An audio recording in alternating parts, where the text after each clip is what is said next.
The calligraphy on Spitz Tee is highly artistic and abstracted. The closest should be so longevity in Caoshu. Different calligraphers may have their own unique style.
Chinese calligraphy features in 8 major styles, and each style has distinct characteristics reflecting the evolution of Chinese script over time.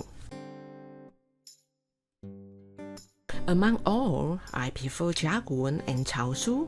It's like contemporary art exploring its traditional forms and can innovate new styles.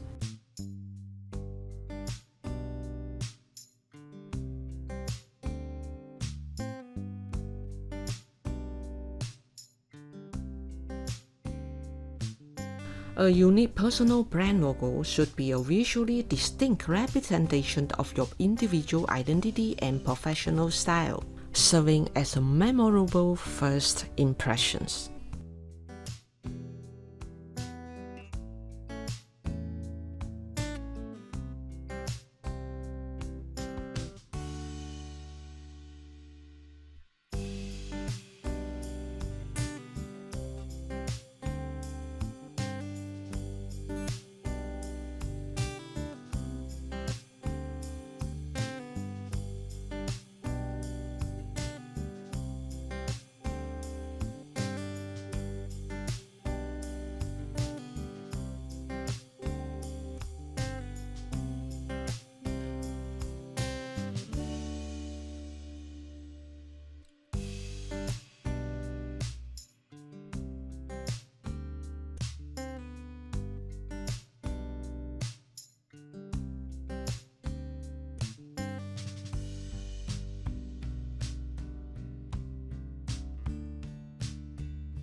The Chinese poetry is often incorporated into interior and embroidery with designs and motifs drawing inspiration and its themes.